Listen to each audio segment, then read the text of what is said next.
This video pertains to a few things that people have misconceptions about.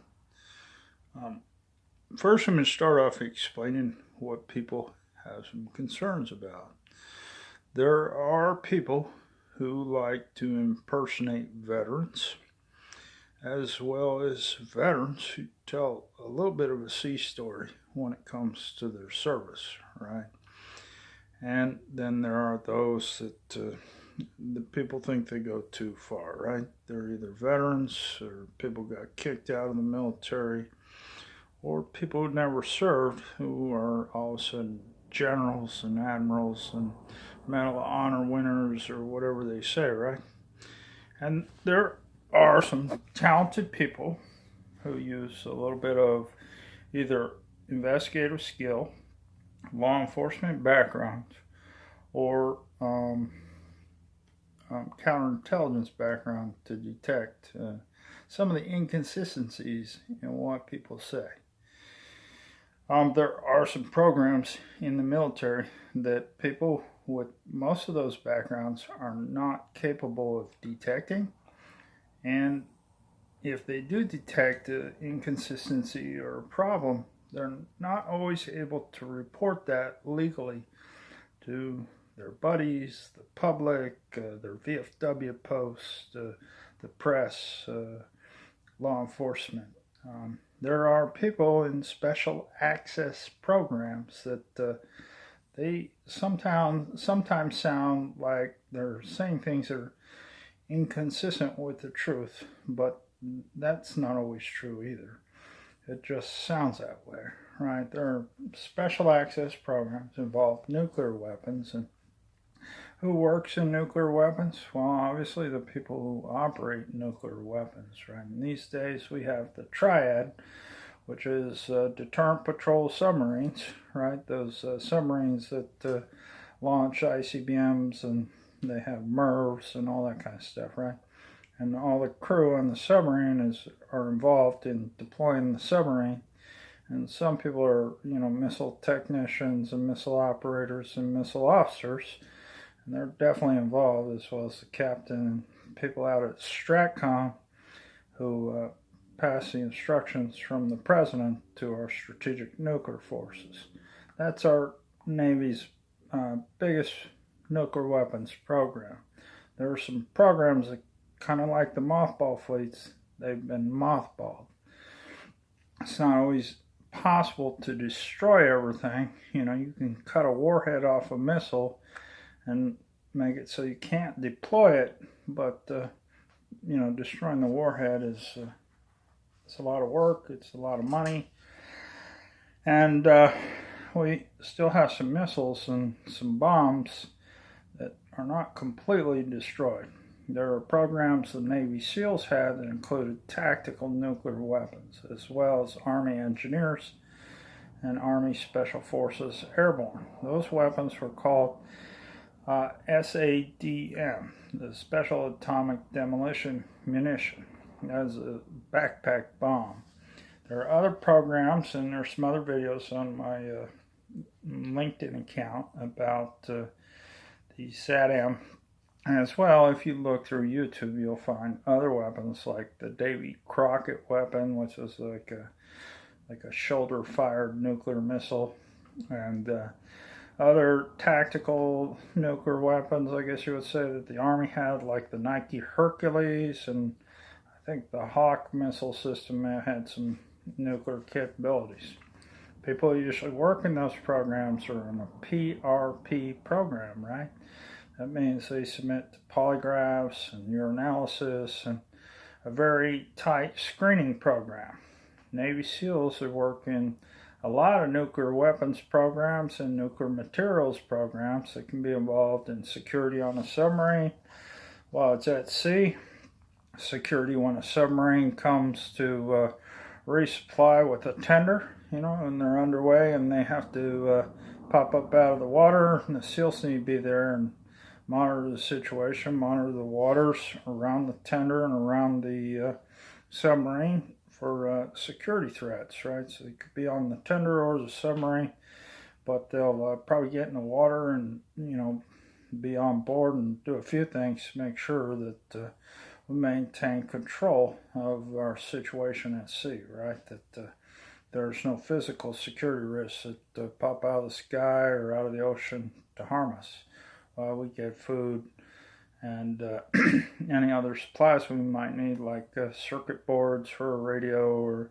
sonar system or some kind of guidance system that needs repair, from electronics to mechanics. Could be the washer and dryer, right? You don't want everyone to stink on a submarine, so you got to repair things, and you can only carry so many parts, right? Whenever you use a part, you need to replace it when you're underway at the tender.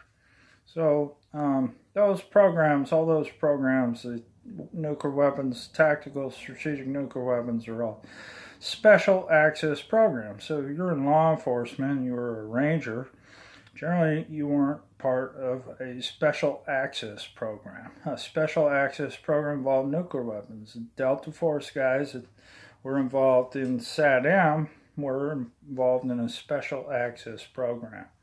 There was a special nuclear weapons program, and it was a little different than the strategic weapons, right? Because he was going to parachute in behind enemy lines with a weapon that they controlled and they deployed, and it might be on orders, but there was no way for the president or some colonel or somebody in the chain of command to say, to force them not to do it, other than maybe to call an airstrike on their head, right? If they didn't comply, that was kind of the only option, was to destroy the team. And there were people who didn't like the fact that you had to kill our own if we were going to stop somebody who was not compliant or didn't understand the radio message. That it could be so critical that that we stop the deployment of something we had already set in place, that we might have to kill our own people. And there are people who entered the Pentagon and the White House who started thinking maybe that was not the best way to handle the situations we have in places like the Fulda Gap or the Korean DMZ or something. We could use Tomahawks and other things that, an airborne acid or something, where we have more control and less of a risk of accidental or a rogue operator detonating a nuclear weapon, right? Those are the Special Acceas considerations or Special Acceas programs, and not everyone was cleared to figure those things out, to understand those things, to be a part of those things. And a lot of people didn't know why those Green Berets was running around Fort Bragg and why they did so much jogging. And some of them never went anywhere. They was going to go somewhere in a crisis. And they would be involved in nuclear weapons. And even after they got, they stopped using them, they mothballed them, there's still people who had to secure those programs, right? And so like Don Shipley or somebody, he's a former SEAL. He'd know a lot about the SEAL teams and even about those programs. But, he could comment about certain things, right? That's why you submit certain things to Don. He'd just say that guy ain't supposed to be talking or whatever. And, there's a difference you have to explain between what a petty officer is, or a chief petty officer, and what an admiral is, and everything in between, right? Everybody knows that a seaman apprentice can only do so much. I mean, there are very talented seaman apprentices or seamen in the BUDS program or in the SEAL teams, and how much can they do, right? How many people can they kill with their rifle? How many people can they direct if they're a petty officer third class, or petty officer second class, or petty officer first class? The span of control is like less than 15 people for any of those positions. It's 15 or less probably, or maybe 20 if you're working with the Marines or something. You could be in charge of more if you're like petty officer first class, maybe a whole platoon. Marines with a few SEALs and corpsmen and stuff like that, right? And but the span of control is a lot different for someone who's a lieutenant in the SEAL teams, or someone who's a lieutenant in the Navy, or a captain in the Marines, right? A Navy lieutenant who runs a SEAL platoon or something is a lot more span of control, a lot more people at their disposal. They can run more patrols simultaneously. They accomplish a lot more. So if you're thinking about what your capabilities were as a sergeant, and then trying to compare yourself to someone who was a naval officer or a Marine officer, then you might get stumped as to how much a naval officer could accomplish in a period of time, how many programs they could be involved in, how much they could run, how many people they have working for them changes the equation, right? So if you have 15 people working for you, they teach you this in basic algebra, and you have 15 typewriters, and each typist can type so many pages per minute, right? Then how many pages can you do in 2.5 hours, right? And then if you change that equation to the, instead of being the squad leader or platoon sergeant or whatever, and you say all of a sudden you're the company commander and you have 240 typists working for you, and they can do so many papers per hour, and all of a sudden it doesn't even take you a whole hour to get everything done, right? It's like 15 minutes, and you got 45 more minutes where you can dig ditches, you can mow the lawn, and you can pick up cigarette butts, do a police call, right? So what an Army captain can do, or a Marine captain, or a Navy lieutenant, is a lot more than one seaman, or one petty officer, or one chief, right? Or one gunnery sergeant, or one staff sergeant. The reason is they have more resources at their disposal, right? So if somebody makes a claim, right, that they did a whole bunch of things that you think is impossible, maybe you're thinking about it in terms of how much a sergeant could accomplish, or how much a corporal could accomplish. A lot of people make the mistake of looking at the world in terms of their own experiences, skills, knowledge, and abilities, right? That some things seem impossible to them until they see it in a movie sometimes, and then they can't conceptualize how somebody in a movie is an actor and the real person is nothing like the person in the movie, right? Some of you have seen the movie Men of Honor, right? And you think of, what's his name? Is it Denzel Washington? Cuba Gooding Jr. You think of him as Carl Brashear. Well, Cuba Gooding Jr. has 2 legs, and so does Denzel Washington, and a bunch of other black actors, Morgan Freeman. They all have 2 legs, but Carl Brashear lost one of his legs, right? And he was a salvage diver. Cuba Gooding Jr. was never a salvage diver. And Master Chief Billy Sunday was not, what's his name, the Robert De Niro, and he was a real salvage diver and a real redneck, and that guy in Hollywood had never done any of that, right? He made a movie about it, and he just got to curse for a couple hours, right? What I would caution you against, though, is that don't watch a movie and think that the people in the movie are the war heroes. They're people who inspire people to do brave things sometimes, like join the military or join the intelligence services, but Tom Cruise has never been in the Impossible Mission Force. He's never been a CIA officer. There are people who have been, and like I said, with the platoon sergeant or the squad leader, and what their span of control is, and what their capabilities are, their operational capabilities, is much more limited than what a captain can do. And they just can't give the order to do things. They can't create programs. They can't, They can't just call up the White House and advise and things like that. They can't call the Pentagon and advise the Pentagon of something. Their job is to report things through their chain of command. When you go over to CIA, then it's a whole different animal, right? You might have been a sergeant in the Army or the Marines or a petty officer in the Navy.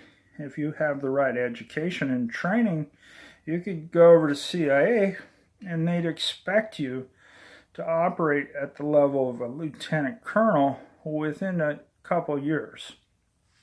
And why would it take a couple years? Well, you'd go in, train at the level of a captain. And then when you graduate, they would expect you to be like a major. What your role would be, say in operations, primarily is what I'm talking about is operations, is you would be recruiting a battalion of spies. And they might hand you some spies, right? Some foreign agents and, people that were collaborating with you, like allied officers, allied intelligence officers, would be working with you or for you. And you would need to recruit foreign agents. So you might get some initially that were somebody else's who occupied the position before, right? So you're not like a sergeant. You might have some high-level people that you're handling, right? You might even handle a colonel or a lieutenant colonel or a captain, a military officer from allied country or a foreign country that needs to report to you, or either report collections information or, take direction from you and as far as what you need from them. And sometimes they're doing it 100% willingly, like an ally who wants to support our security efforts in a country like South Korea, and we've recruited them off of campus with the permission of the Korean intelligence services, like what is now called the Chungbuwan, or National Intelligence Service, and what once was called the KCIA, and they try to move away from what they felt was a, not such a great beginning for their intelligence services. It was, founded by some people who were kind of brutal and didn't respect civil rights and the rule of law is the way they felt. So they wanted a better service, so they started with a new name and a new start, right? So Chungbuwan, or the National Intelligence Service, is, supposed to be better than the KCIA, and they still collaborate on intelligence and security efforts. We have a lot of troops there, and they want to make sure the troops are safe, so they work on counterintelligence. When a guy leaves the base and goes and drinks downtown or takes a trip somewhere and stays in a hotel, and you make sure that he's safe. And they have people who follow people around and support that effort. And they also try to identify people trying to harm them. And that's how they make a list of people who don't support their security efforts or their security relationship with Americans. And you could get a warm-up in a place like South Korea for a more difficult assignment in a place like Afghanistan or China, where the people aren't as friendly sometimes, right? Or there's a lot more adversarial relationships, not, allied relationships. What I would say is, that there are jobs in South Korea that are just as challenging as the Middle East. It just depends on what role you're playing. But you will start out like a captain at the farm. You'd go through about a year of training and be ready to be a major, right? And a major would be someone who's going to handle some spies, some agents, work with some allied officers, diplomats, as well as allied military officers and allied spies, and also recruit new agents on an ad hoc basis. So if you needed to do a collection effort at a foreign company or in somebody's apartment, maybe you're working with the Korean intelligence services and they can't go in the apartment, but they don't mind if you do, and you need to go in there and look around, because someone has made a threat to the base or to someone on the base, and the CIA might come in, and they're not going to ask too many questions, because you can get on a plane and leave. They can't leave. They get reported to the prosecutor. They might go to prison over there in Korea, but if an American does it, it's A-OK, right? So you start to build your team based on your needs, right? And as your mission develops, you build more and more people into your outfit, right? It's not a battalion like a military battalion. A lot of the staff work is done by staff operations officers. They work in the staff section, and your banking support and your payroll support and all that's from the director to support. Your intelligence analysis, that's like what a S2 might be. That would come from the directorate of intelligence or the mission center. So as you can see, the different directorates support one operator out there. A mission center in this directorate support one single operator out there running what could become a large outfit. But because you have staff officers, just like a battalion commander, and you have staff directorates like the director of support and the director of intelligence, you don't do all the work. You delegate some responsibilities. You tell people what you need, and you need to run a program that achieves your collection objectives, maintains security, and part of the counterintelligence work you're going to do. And you're going to recruit people to help you. If you can find a cop or a private investigator of some sort, or you can train somebody to do that stuff, then you can do background checks on people you recruit. And you can get collaboration. In some countries, they have already done some checks, and they'll give you a list of people who could be helpful.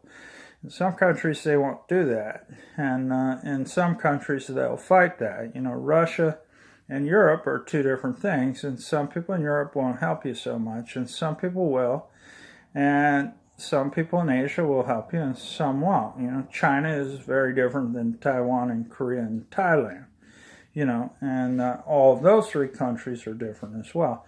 But what my point is someone 25 years old could have the responsibility of a lieutenant colonel, and often people confuse what level of responsibility somebody has with their age, right? People with a military background are sometimes they associate someone with a certain age, or what their military job was with what their current rank could be, right? And they say, well, he was a sergeant a week ago. The highest he could be would be a second lieutenant. You could go from being a sergeant, complete your degree at night, get recruited out of the military when you discharge, and be in the farm within 6 months to a year. If you had the right clearances in the military, it's possible. If you didn't have the right training and clearances, you'd need to go to a civilian employment agency like the Homeland, NSA, or some other, DHS or whatever, and then get a clearance and then go over to CIA, because they don't want to interview you unless you have a clearance, because who they are, their identity is classified. So that's important you get the clearance. And it's important to understand that people in the CIA, they can pop a lot more rank real quick based on their responsibility and capability. The farm is it's an 18-hour day thing. Sometimes is over 20 hours a day, depends. They give you a little bit of rest and relaxation every now and then, so you can catch up on your sleep for a couple days. But for a year, you're going to do some intense training.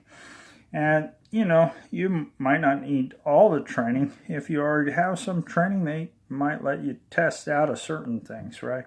If you're a Navy crypto tech, they give you a little bit different course than everybody else when it comes to crypto, and your assignments are going to be a little bit different as well. If you're in Special Forces or SEALs, you're not going to need as much sniper training or, as much medical training sometimes, depending on your MOS or your rate in the Navy. So you might get to skip a few things, And when you skip something, they'll add something else because you're going to spend a year there and you're going to develop a cover and you're going to learn what kind of operations you're going to run and what kind of agents you're going to recruit, right? Everybody doesn't have the same recruiting ability.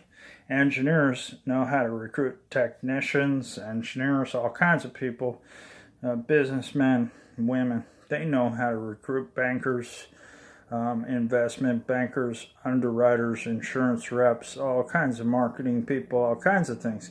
Yeah, there's a lot of information that's not in a government agency or a CIA or a foreign intelligence database. The marketing databases that are full of information, corporate databases that have a lot of information, and a lot of banking information tells us information about nexuses to things like terrorism or covert weapons programs that we're concerned about. So sometimes that's the people we need to get next to, or business people and not military officers and intelligence officers. But it depends, right? It always depends on what your skill set is. It's going to depend on what kind of battalion you run out there. When you think of the CIA, some people compare the budget to like the FBI or something, and they think, well, okay, it's a $50 billion budget. They have 25,000 federal agents at FBI, some intelligence officers, a lot of data and computing capability. They'll think, well, the CIA is like that. The CIA is nothing like that, right? The FBI has some roles that are similar. In the United States, they recruit confidential informants, which can be just people on the streets, and some are in gangs, some are involved in criminal activity like organized crime, drug trafficking, all kinds of things, right? Some people the FBI recruits are police officers, private investigators, appliance installation people. There's a whole host of people that could be helpful if they have some actionable information, right? So the FBI is actively pursuing the recruiting of those people. At CIA, the only people who work for you pretty much, everyone else is staff and support, but the only people who are really going to work for you, unless you have a security detail because the country you're in is so dangerous, or you have some Navy SEALs or Rangers or something with you, the only people working for you is, foreigners. It's kind of like Han Solo and Chewbacca out there. You got your spaceship, and you're all alone on it with Han Solo, and you can't wait to get Princess Leia on there, right? So you can hit on her. Well, out there in the foreign world, sometimes it's like that. Women are attracted to a good-looking American man, and that is one way to collect intelligence. There's people who want a pack of cigarettes or a cigarette or a bottle of booze or want to go eat dinner and have a good time at a bar or a couple tickets to a concert. But what they'll do is they'll give you a budget, and you're going to need to figure out how to recruit people on a budget, right? So that's one of your functions, and there's going to be people who help you. They're called finance specialists, and they work in the director of support, but you're going to run the payroll, and you're going to negotiate one-on-one with people to get them to work for you. It starts with counterintelligence and find out what kind of dirty things they've done so you can crack the whip, so you can use the stick, not just the carrot, right? There's two ways to move a donkey. Hit it with a stick, or you put a carrot out in front of it and it'll walk towards the carrot, right? So you give them incentives or carrots, and if they don't, then you've got to use your counterintelligence. The other problem you might have is a threat, where somebody says they're going to snitch you off unless you pay them more or unless you stop bothering them or whatever it is.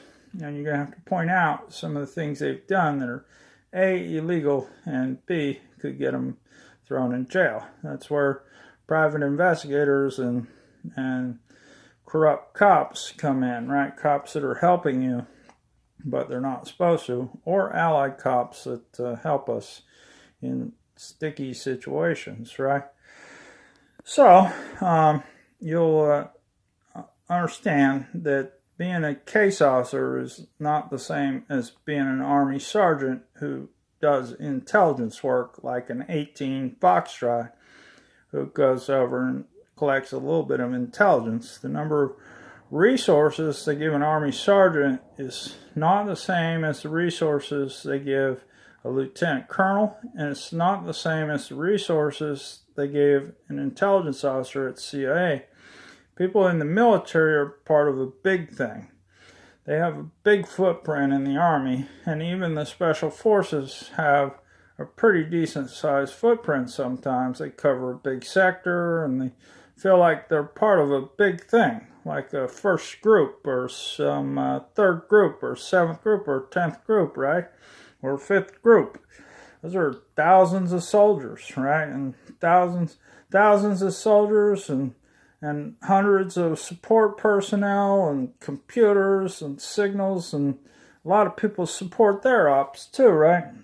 And so a sergeant over there is, say, he's a battalion commander or something.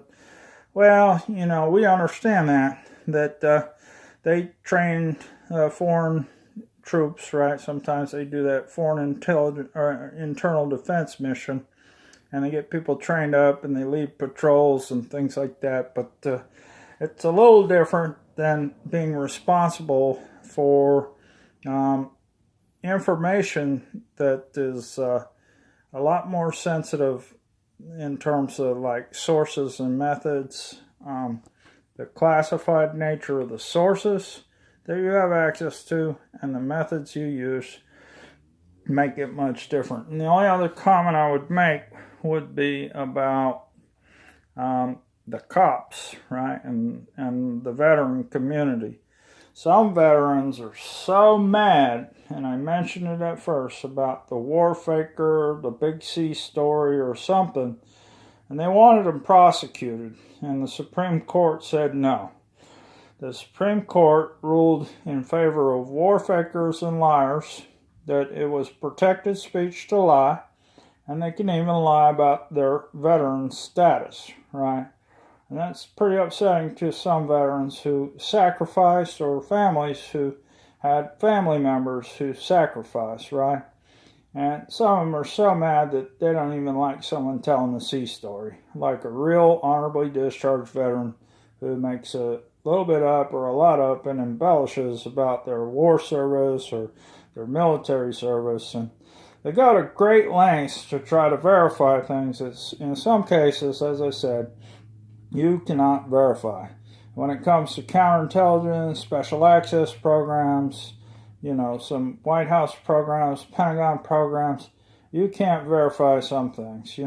People who work undercover and after 25 years are allowed to pop their wartime service records. They're allowed to pop things like their service and counterintelligence in the military, and even some of the missions they did. These people are, chomping at the bit, trying to call the Pentagon, trying to call the Department of Energy, trying to call somebody who can verify. The CIA, the Secret Service, the FBI. Those people are not in the business of ever confirming or denying, right? Some people they will, and some programs they won't. And what I'm saying is, if you heard it on TV, then it's true, right? The CIA will get on TV, the director will give an interview, or somebody will give an interview, and they'll say, I can't confirm or deny those questions. And that's what they mean. There are sources, methods, tradecraft or something, and sometimes individuals, and they can't tell you the answer to what you want just because you ask or you think you need to know, right? And even if it's not classified anymore, sometimes it'll be classified for other people. People at CIA are not allowed to reveal past information about identities, right? Like the identity of a spy overseas is classified. Even after that person left the CIA, wrote books, and got on TV, sometimes they can't tell you what her name was when she was overseas, or his name was, or who he worked for, and when, and all those dates and names and identities. It confirms too much because it could endanger the agents they recruited, which were passed to another agent, right, or another officer. And yeah, some agents work for agents too. They don't just work for an officer. If you're going to work and create a big program, then you need to create a chain of command sometimes, so that when you have well-trained agents and well-trained officers that you trust and are loyal, they can do part of that recruiting effort for you, and they can do some of the counterintelligence, and some of them handle part of the payroll. So you get a wad of cash and you hand it off to other people who are well-trained. Sometimes you would work with Americans who are like enlisted from the military, but have good cash handling and counterintelligence skills, right? Some counterintelligence agents, enlisted counterintelligence people, they work over at CIA every now and then for a couple of years, and they can get some good experience, and they get out, go to college, and they can get a good job. And that's because they know how to recruit too. They know about finding DRUG, and it's not just DRUG that people want to find. They want to find other information in the course of a background. They want to find the good things that people do and how to reward them and what incentives they like, and also how they can contribute to our mission is part of the selection and counterintelligence process. And if they can't help us, we don't need them, and we're not going to sit there and put them on a payroll. But creating large programs that involve hundreds or thousands of spies, there's a bigger budget and there's a large time commitment. And, the way you direct a network of spies is a little bit different than the way you direct your Army Rangers. In the Army, you wake up, you fall out of the barracks, you stand in front of the man, and the sergeants report, and the first sergeant reports anybody missing, that kind of thing. And then you do you salute your flag, you do the PT, our flag, and then you start your work day, right? It can be a lot of training, go to the rifle range, do tactical maneuvers, all kinds of things. You do airborne operation or whatever it is, right? At CIA, that's not how you move agents. That's not how you do things. There's a time to pay people. There's a time to contact people and collect information. Some of that is face-to-face, and nobody trusts the electronics in some cases. It's just done with signals, hand and arm signals. Sometimes people hand you a packet or some photos or some media product, but shooting it through the airwaves on your cell phone is not always the safest way. So there's agent handling, there's payroll, and there's also, in some cases, targeting, right? If you're involved in killing somebody, then there's targeting, or targeting somebody for a collection effort, whether it be signals, whether it be a computer intrusion, or something like that, then, or some kind of, not usually financial targeting, but financial information targeting, right? We didn't break into banks to steal money. We break into banks to find out about customers and their involvement with nefarious or illicit activities, terrorism, weapons mass destruction, nuclear materials proliferation.